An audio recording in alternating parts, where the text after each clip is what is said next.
రాజేంద్ర రెడ్డి అన్న సుదీర్ఘంగా నాకు తెలిసి ఒక 11 సంవత్సరాలున్నారో 12 సంవత్సరాలు కాంగ్రెస్ పార్టీ కష్టాల్లో ఇబ్బందుల్లో బాధల్లో ఉన్నప్పుడు తనకు శక్తి వంచన లేకుండా తనకున్న ప్రతి అవకాశాన్ని స్వర్ణక్కను కూడా వేదిక మీదకి రావాల్సిందిగా కోరుతున్నాను.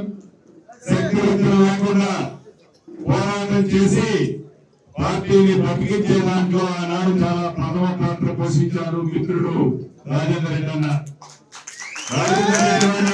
అనేక మంది మిత్రులు సహకార ఫలితమే ఈనాడు తెలంగాణ రాష్ట్రంలో పేదోడి ప్రభుత్వం ఇందిరమ్మ రాజ్యం గౌరవ ముఖ్యమంత్రి రేవంత్ రెడ్డి గారు ముఖ్యమంత్రిగా ఆ ముఖ్యమంత్రి పదవిలో కేబినెట్ మంత్రులుగా మేము శాసనసభ్యులుగా శాసన మండలి సభ్యులుగా ఎంపీలుగా వేదిక మీద ఉన్న వాళ్ళందరూ ఉన్నాము అంటే దానికి కారణం మీరందరి కష్ట ఫలితం, మీరందరి రక్తం చెమట బిందువులో మార్చి ఆనాడు మీ కష్ట ఫలితమే ఈనాడు కాంగ్రెస్ పార్టీ తెలంగాణ రాష్ట్రంలో అధికారంలో ఉంది. ఎటువంటి సంకోచం ఎటువంటి రెండో అభిప్రాయం కూడా నాకు కానీ ఈ రోజు అధికారంలో ఉన్న మా ఎవరికి లేదు. ఈనాడు వెంకటరామరెడ్డి అన్న అధ్యక్షులయ్యారు. రేపు రాబోయే అనేక ఎన్నికలు ఉన్నాయి. అది మున్సిపాలిటీ కావచ్చు, వరంగల్ కార్పొరేషన్ కావచ్చు, ఇంకా అనేకమైన ఎన్నికలు కూడా రాబోతున్నాయి. ఒకటి నిజం, ఇచ్చిన ప్రతి మాటని పేదవాడికి మాట తప్పకుండా మడమ తిప్పకుండా పరిపాలన ఇచ్చేది ఈ ప్రజా ప్రభుత్వం, ఇందిరమ్మ ప్రభుత్వం, గౌరవ ముఖ్యమంత్రి రేవంత్ రెడ్డి గారి నాయకత్వంలోని ప్రభుత్వం. ఈనాడు ఆనాడు 10 సంవత్సరాలు పరిపాలించిన దొరలు అనేక అవాక్కులు చవాకులు పేరుతుంటారు. 10 సంవత్సరాల్లో వారికి గుర్తులేని అనేక అంశాలని ఈనాడు మేము ఆనాడు అది చేశాము, అది చేయలేకపోయాము. ఈనాడు కాంగ్రెస్ పార్టీ ఇట్లా చేస్తుంది అని చెప్తారు. తెలంగాణ రాష్ట్రంలో 10 సంవత్సరాలు పరిపాలించినప్పుడు వారు ఏమి పగలు చేశారు, పేదవాడికి ఏమి మంచి చేశారన్నది ఆలోచన మర్చిపోయి మధ్య భ్రమించి ఇంకా కారుకోతలు కూర్చున్నారే తప్ప నిజాన్ని ఎప్పటికీ వారు గ్రహించకపోవడం చాలా బాధాకరం. ఈ రోజు ఎక్కడో ఒక మాజీ మంత్రి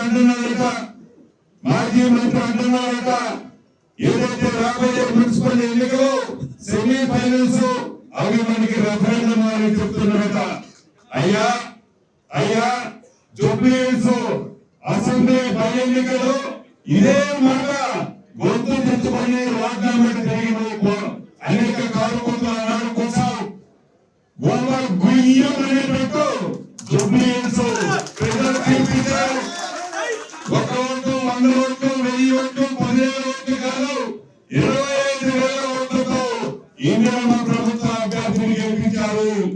ఆనాడు ఉన్నావు, ఇది మా రెఫరెండం ఉన్నావు, ఇంకా సిగ్గు లేకుండా ప్రజల మధ్యకి ఎందుకు పోతున్నారని ఈ వేదిక ద్వారా వారిని అడుగుతున్నాను.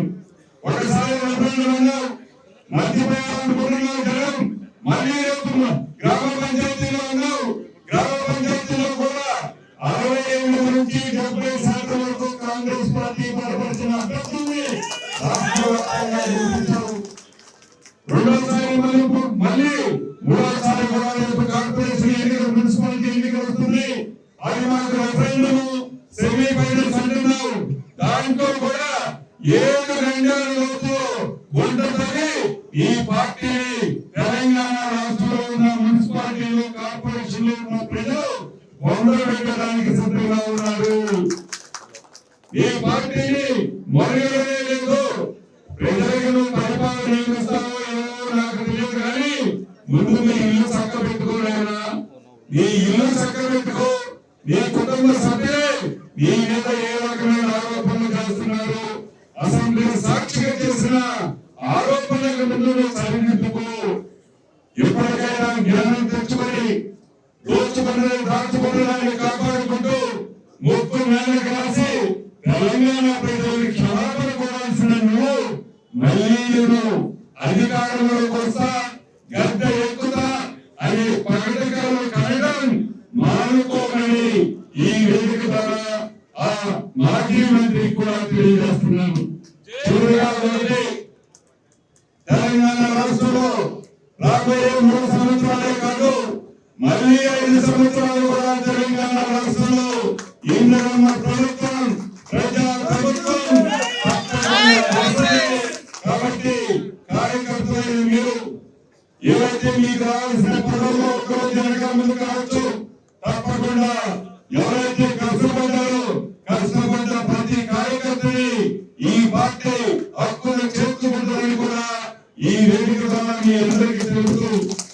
వెంకటరామరెడ్డి ఒకటే సూచన చేస్తున్నాను, అన్ని గ్రూపుల్ని వరంగల్ అంటేనే మన పార్టీ అంటేనే ఇది ఒక పెద్ద కుటుంబం. ఈ పెద్ద కుటుంబంలో విభిన్న మతాలు విభిన్న కులాలు రాష్ట్రంలో దేశంలో ఉంటాయి. అదే పద్ధతిలో ఈ వరంగల్లో కూడా భిన్నాభిప్రాయాలు ఉంటారు. అయినా కూడా వారి సిద్ధాంతం కాంగ్రెస్ పార్టీ సిద్ధాంతం, వారి ఆలోచన కాంగ్రెస్ పార్టీ ఆలోచన.